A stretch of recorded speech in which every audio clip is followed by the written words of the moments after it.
resilient infrastructure. He has been out in front on this for a long time. I'm glad to see so many other friends and colleagues from around the world, good morning, joining us today for this initiative. I just wanted to say that listening to Frank last night, listening to colleagues from small island states over the last few weeks and months has been one of the most harrowing experiences in my preparations for this COP26 summit, because it's so obvious that for some people, some communities, some countries at this COP, the transformation that is happening now is not a matter for, as I was saying, it's for our children and our grandchildren.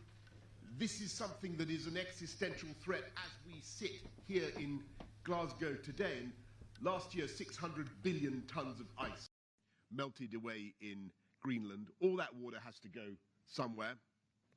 And it's incredibly cruel that these vulnerable, small island states are right in the front line of the loss and damage that is caused by global warming. And of course, as they have said, as our friends have said, they have done virtually nothing to cause the problem. They didn't produce the huge volumes of CO2 that have been pumped into the atmosphere. So I would encourage every country that has benefited from pumping CO2 into the air over the last, whatever it is, 250 years, to join this campaign and to help. And that's why we've made the $100 billion a year commitment, the $100 billion a year commitment, such a crucial part of the UK's presidency and pre-presidency. And I think that we've got to do it. We've got to help people to adapt. We've got to mitigate. But above all, we've got to change the numbers. We've got to bend the curve. We've got to stop this remorseless increase in CO2, because there are people around this room whose populations, vulnerable populations who have done nothing to deserve it, will be in the front line and will suffer catastrophic loss and damage. And by the way, it's those small island states, and Frank was there, everybody, all those small island states who at Paris managed to change the ambition and ensure that we didn't just commit to keeping the increase in temperatures to 2 degrees, but keep it to 1.5. Because they knew the difference. They knew the difference between 2 and 1.5. And it's the difference for many people, and I don't want to exaggerate this, but the difference between life as we know it and not being able to continue with life as we know it. Between life and death. And that's the reality. And that's the reality we have to face in all sincerity. And I think it was Frank who taught me yesterday something that I didn't know. It's about 1.5. There's a very simple way of expressing the desire to keep 1.5 alive and survive at 1.5. And that's to make this sign. I already know this. You got that, Tariq. Did you know that, Narendra? You did already. It was a new one on me. Anyway, I want to do it now. Keep 1.5 alive, everybody. Thank you very much. I'm now going to hand over to the initiator of this vital initiative, my friend and colleague Narendra Modi. Narendra, over to you.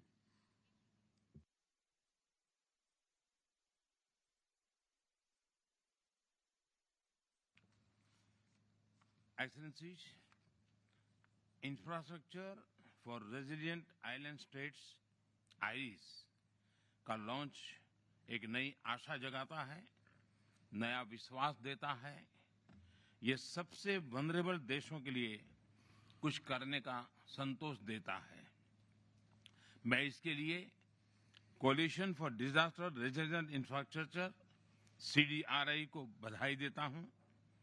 इस महत्वपूर्ण मंच पर मैं Australia और UK समेत सभी सहयोगी देशों और विशेषकर मॉरिशस और जमैका समेत छोटे द्वीप समूहों के लीडर्स का स्वागत करता हूं, उन्हें हार्दिक धन्यवाद देता हूं। मैं UN सेक्रेटरी जनरल का भी आभार व्यक्त करता हूं कि उन्होंने इस लॉन्च के लिए अपना बहुमूल्य समय दिया। एक्सेलेंसी, पिछले कुछ दशकों ने सिद्ध किया है कि क्लाइमेट चेंज के प्रकोप से कोई भी अछूता नहीं है, चाहे वो विकसित देश हो या फिर प्राकृतिक संसाधनों से धनी देश हो, सभी के लिए ये बहुत बड़ा खतरा है। लेकिन इसमें भी क्लाइमेट चेंज से सबसे अधिक खतरा small island developing states seeds को है। ये उनके लिए जीवन मृत्यु की बात है। ये उनके अस्तित्व के लिए चुनौती है। क्लाइमेट चेंज की वजह से आई आपदाएं उनके लिए सचमुच प्रलय का रूप ले सकती हैं। ऐसे देशों के क्लाइमेट चेंज न सिर्फ उनके जीवन की सुरक्षा के लिए बल्कि उनकी अर्थव्यवस्था के लिए भी बड़ी चुनौती है। ऐसे देश टूरिज्म पर बहुत निर्भर हैं, लेकिन प्राकृतिक आपदाओं के चलते टूरिस्ट भी उनके पास आने से घबराते हैं। फ्रेंड्स, वैसे तो सीड्स देश सदियों से नेचर के साथ समन्वय में जीते रहे हैं। वे प्रकृति के स्वाभाविक साइकिल के साथ एडेप्ट करना जानते हैं। लेकिन पिछले कई दशकों में हुई स्वार्थपूर्ण व्यवहार की वजह से प्रकृति का जो अस्वाभाविक रूप सामने आया है, उसका परिणाम आज निर्दोष स्मॉल आइलैंड स्टेट्स झेल रहे हैं। और इसलिए मेरे लिए सीडीआरआई या आइरिस सिर्फ एक इंफ्रास्ट्रक्चर की बात नहीं है, बल्कि ये मानव कल्याण के अत्यंत संवेदनशील दायित्व का हिस्सा है। ये मानव जाति के प्रति हम सभी की कलेक्टिव जिम्मेदारी है। ये एक तरह से हमारे पापों का साझा प्रायश्चित भी है। फ्रेंड्स, सीडीआरआई किसी सेमिनार से निकली कल्पना नहीं है, बल्कि सीडीआरआई का जन्म बरसों के मंथन और अनुभव का परिणाम है।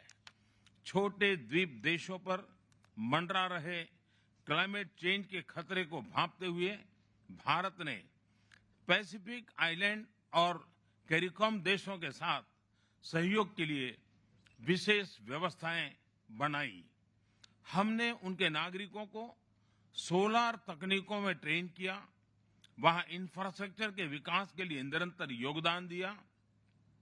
इस कड़ी में आज इस प्लेटफॉर्म पर मैं भारत की ओर से एक और नई पहल की घोषणा कर रहा हूं। भारत की स्पेस एजेंसी इसरो सीड्स के लिए एक स्पेशल डेटा विंडो को निर्माण करेगी। इससे सीड्स को सैटेलाइट के माध्यम से cyclone, coral reef monitoring, coastline monitoring आदि के बारे में टाइमली जानकारी मिलती रहेगी। फ्रेंड्स, आइरिस के साकार करने में सीडीआरआई और सीड्स दोनों ने मिलकर काम किया है। यह को क्रिएशन और को बेनिफिट्स का अच्छा उदाहरण है। इसलिए मैं आज आइरिस के लॉन्च को बहुत अहम मानता हूं। आइरिस के माध्यम से सीड्स को टेक्नोलॉजी, फाइनेंस, जरूरी जानकारी तेजी से मोबिलाइज करने में आसानी होगी। स्मॉल आइलैंड स्टेट्स के क्वालिटी इंफ्रास्ट्रक्चर को प्रोत्साहन मिलने से वहां जीवन और आजीविका दोनों को लाभ मिलेगा। मैंने पहले भी कहा है कि दुनिया इन देशों को कम जनसंख्या वाले स्मॉल आइलैंड के रूप में देखती है, लेकिन मैं इन देशों को बड़े सामर्थ्य वाले लार्ज ओशन स्टेट्स के रूप में देखता हूं। जैसे समुद्र से निकले मोतियों की माला सबकी शोभा बढ़ाती है, वैसे ही समुद्र से घिरे सीड्स विश्व की भी शोभा बढ़ाते हैं। मैं आपको विश्वास दिलाता हूं कि भारत इस नई परियोजना को पूरा सहयोग देगा और इसकी सफलता के लिए सीडीआरआई अन्य पार्टनर देशों और संयुक्त राष्ट्र के साथ मिलकर काम करेगा। सीडीआरआई और सभी छोटे द्वीप समूहों को इस नई पहल के लिए फिर से बधाई और शुभकामनाएं। बहुत बहुत धन्यवाद।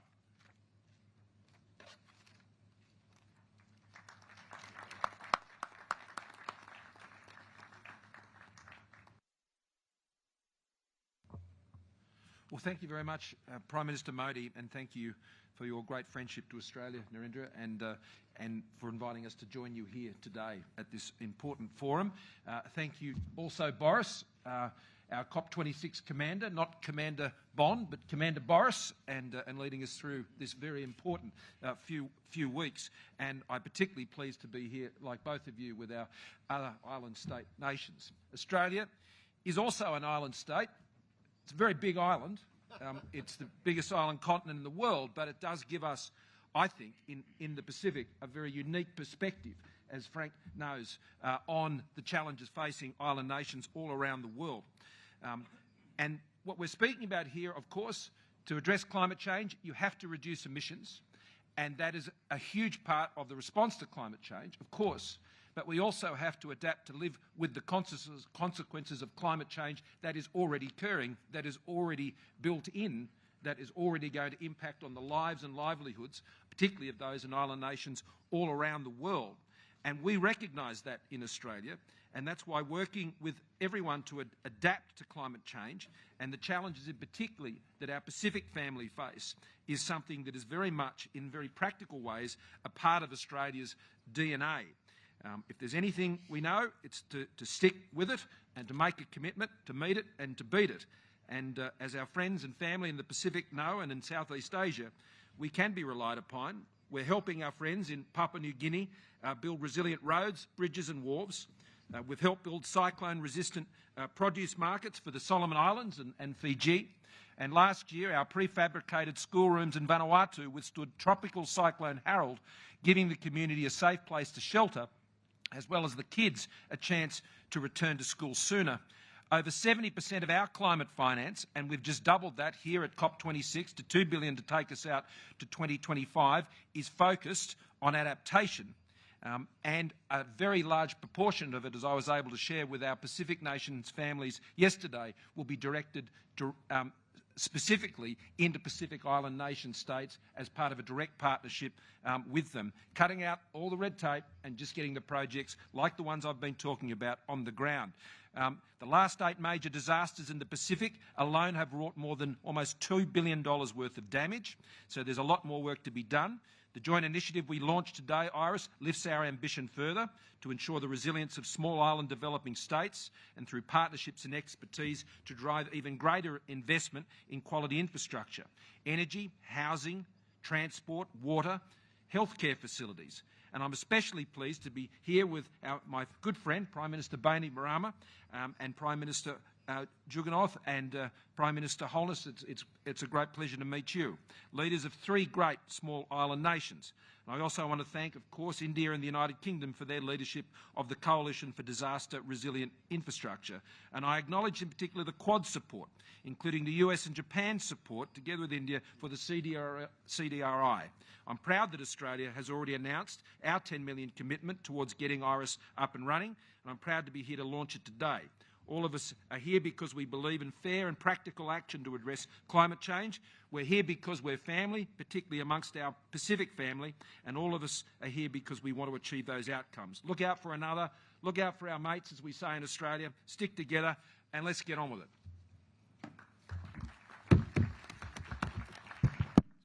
Sorry, Scott, can I just add, before we go to Frank, can I just say one thing quickly, which I should have said, which I forgot unaccountably from my script. The UK is also, of course, contributing financially to IRIS, to infrastructure resilient island states, a point that I would not wish this audience to be in ignorance of. We're stumping up as well. Thank you.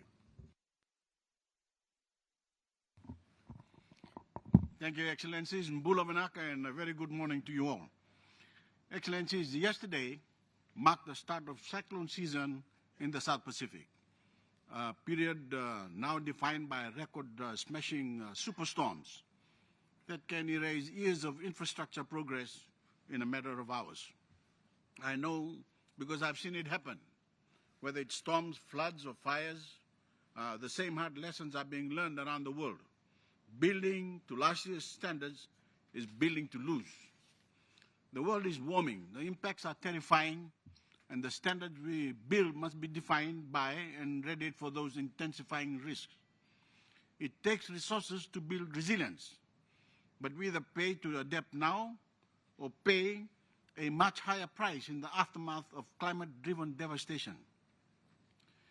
By becoming the first developing state to enact a comprehensive climate change act, Fiji will be required to adapt our building codes and standards to the climate reality and be inclusive of our green priorities.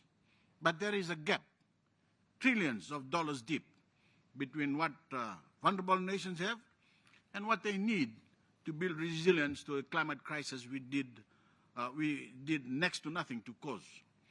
The welfare of people, both in developed and developing nations, depends on changes on the way we build and plan. Trillions of dollars may sound insurmountable, but the alternative is unthinkable. Even now, we are seeing what can happen when worsening climate-driven disasters meet outdated infrastructure and transport networks. Unchecked carbon emissions could see the foundation of our interconnected global marketplace fall out from under us. We can only bridge the financing gap between vulnerability and resilience if we fully unleash public and private sector sources of funding. We welcome India's launch of the Infrastructure Resilience Project for small island states. It's a promising start. Prime Minister Modi, sir, thank you. Thank you for your leadership. We trust this initiative will reach well beyond technical assistance and capacity building to unlock trillions in private sector capital. It can do that by de-risking critical investments now that will build resilience for those on the front line of the climate crisis. Fiji's Relocation and Displaced Peoples Trust Fund, which establishes a proven process to move at-risk communities and their infrastructure, is one example of where those funds can make an impact.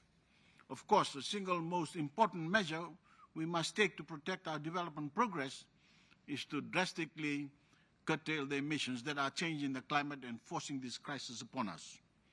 That is the responsibility of every nation, but the greater burden falls justly on the greatest emitters, if I say. If we fail to dramatically cut emissions, if we fail to move swiftly and immediately to free ourselves of our reliance on fossil fuels, we will fly past a 1.5-degree guardrail towards the levels of warming that totally will upend our understanding of resilience. It is the future that we are gathered here in Glasgow to prevent at all costs. Let's not forget it. Thank you. Vinaka Bagalevu.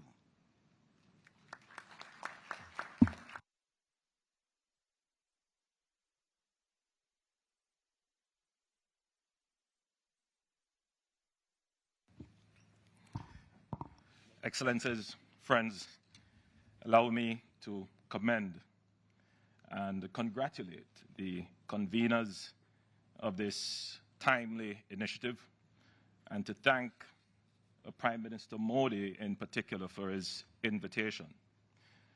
I well recall the meeting between India and the CARICOM leaders on the margins of the Unga a few years ago when PM Modi listened to our developmental concerns and pledged his support.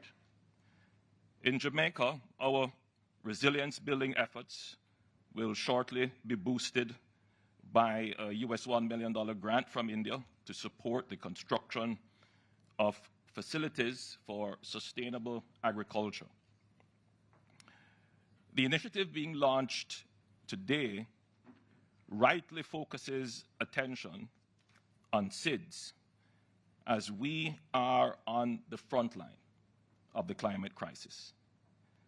As we all know, a single disaster can derail the entire budget of a small island developing state and set its economy back by years, reducing our fiscal space to finance climate adaptation and resilience efforts. Jamaica therefore sees capital investment both as a tool for economic growth enhancement, but also as a tool for climate proofing. It is in this context that we welcome this much needed initiative that reflects our own thinking around the pivotal role played by infrastructure in building resilience. In fact, the government of Jamaica is currently co-hosting the 7th UN Regional Platform for Disaster Risk Reduction in the Americas and the Caribbean under the theme, Building Resilient Economies. Jamaica believes in innovation as part of our national strategy and with development partners and the private sector.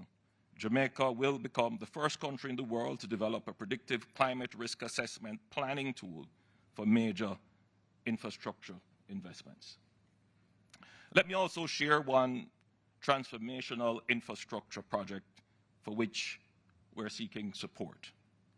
We have conceptualized a solar-pumped hydroelectric storage project, similar to ones that you have done in Australia, utilizing our mountainous topography and abundant sunlight to solve our perennial problems of drought, while at the same time generating hydroelectric power.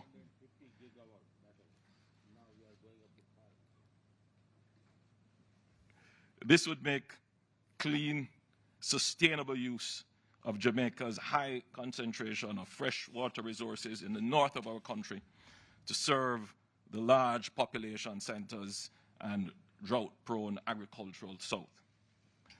In closing, again, I thank the conveners for their leadership in building this critical and practical coalition to advance the development of climate-resilient infrastructure. This is at the heart of building economic resilience in SIDS and a positive and decisive step in ensuring that we keep our commitment for 1.5.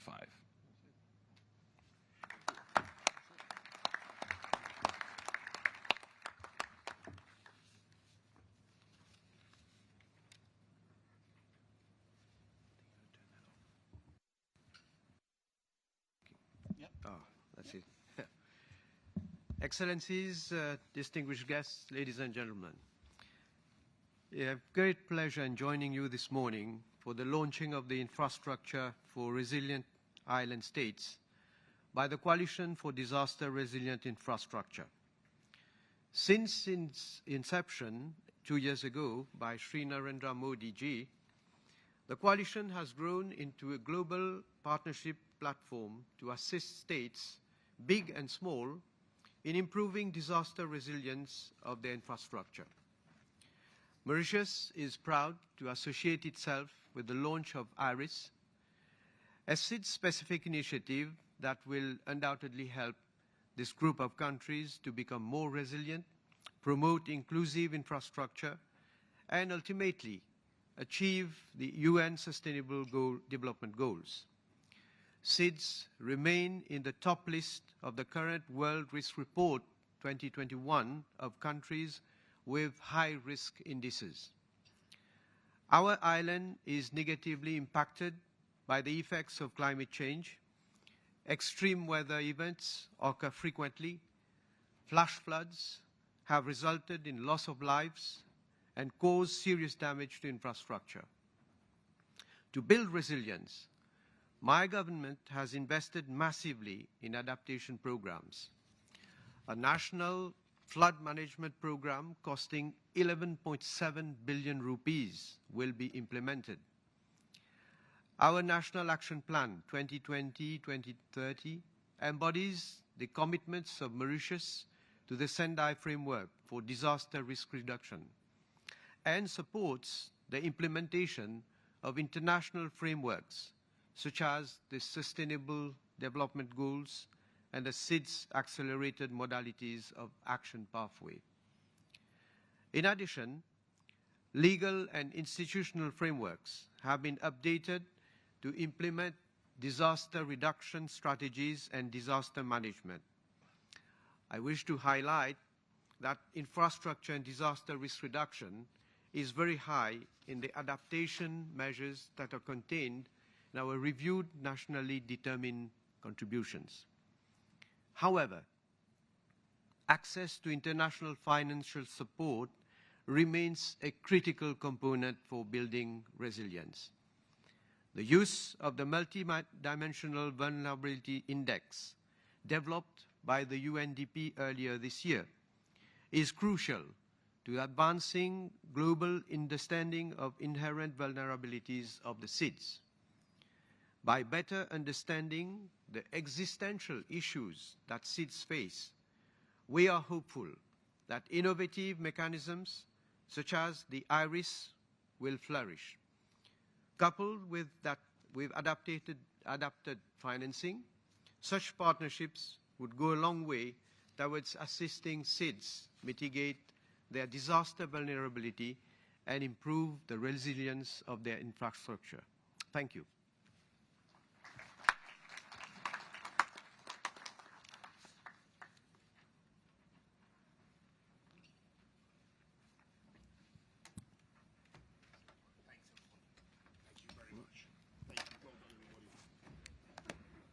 Small island developing states or SIDS are home to unique landscapes, vibrant cultures and traditions.